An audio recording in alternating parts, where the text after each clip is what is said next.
Austin, Texas. I can't believe it's week 5 of the competition already.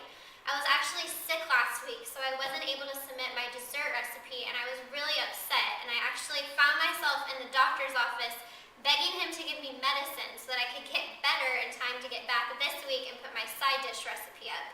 And I think he looked at me like I was maybe a little bit off my rocker, but he gave me some medicine, and I'm back, and I'm healthy, and I'm so excited to be cooking with you all again this week. So week 5, side dish, I'm going to be making one of my favorite standby side dish recipes, a lemon pepper orzo.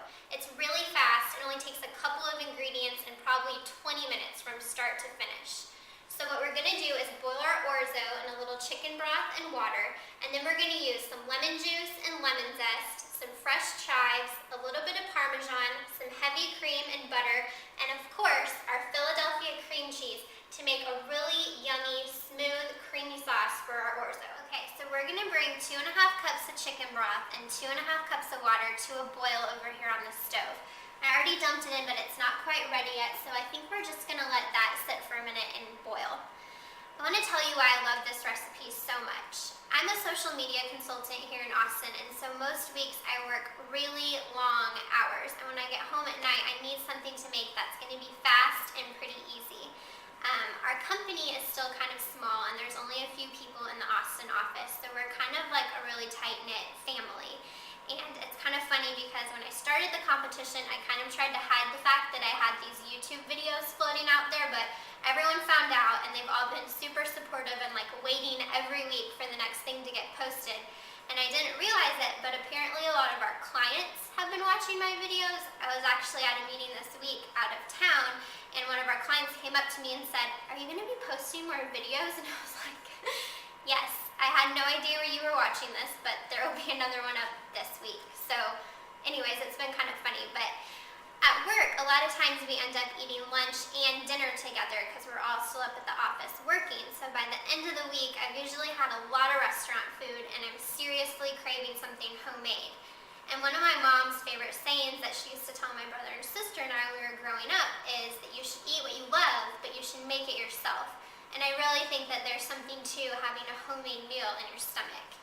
But if I get home from work and the ingredient list is this long, and I have to cut and chop and saute and put it in the oven and wait for it to come out, I'll be totally honest, like it's just not gonna happen.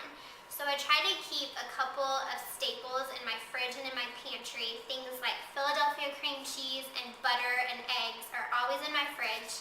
And things like pasta and olive oil and chicken broth are always in my pantry, because I know that if I have those ingredients or some combination of them, I can usually put together something pretty fast and easy and yummy and homemade, and I'll be set for the rest of the night.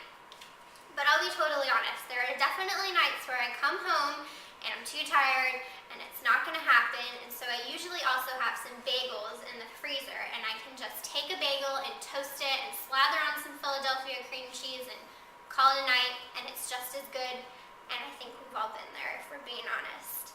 So it looks like this is at a boil, and what we're going to do is go ahead and add 2 cups of orzo. And we'll just stir this around. And we're going to let the orzo cook for 7 or 8 minutes, or until it's tender. And you can set a timer if you want, or I kind of enjoy the taste test. Either way, that'll be perfectly fine. We'll just let this go, and when we come back, we'll add the rest of our ingredients. Okay, so it's been about 8 minutes and our orzo is done, and you can see that it's pretty much absorbed all the liquid and it's nice and tender. I tasted it and it's perfect. So we're gonna go ahead and bring this over to the counter and mix the rest of our ingredients in. This is why this recipe is so great, because it's super simple. All we need to do now is, I'm gonna take 2 lemons and juice them right in. And I have this fun gadget because I think I spent all of my spare money on cooking store gadgets. But as you all know, it's just as easy to juice them by yourself, and these lemons smell really good. Something about springtime and lemons just goes together for me, and I love to put lemons in everything. I make lots of lemon desserts, and that's why I love this recipe so much.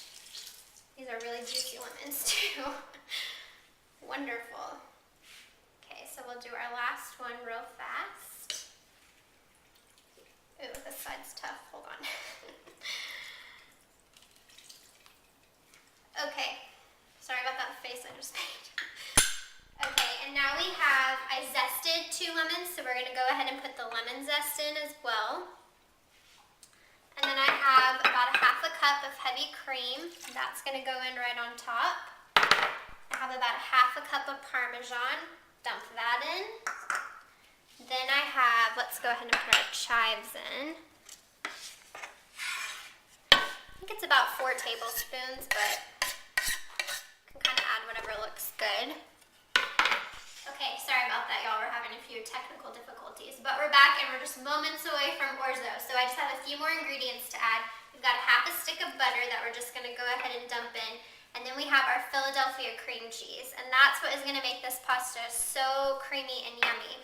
And one of the reasons I love working with cream cheese is because it does a really good job absorbing flavors. So in this case, we've put in some chives and some lemon in our last ingredient, which is our black pepper. So we need about a tablespoon.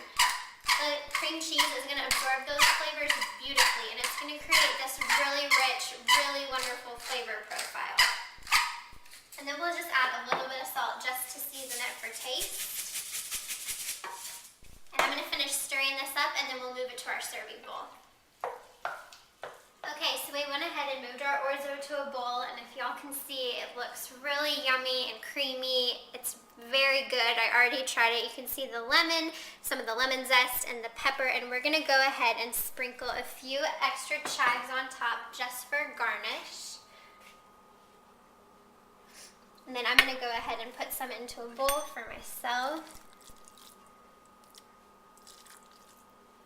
And this is so good, like on the side of some grilled chicken. Or tonight I picked up a rotisserie chicken that I'm going to have mine with. But if you have time to grill something, almost anything off the grill would be fabulous and so springtime wonderful with this dish.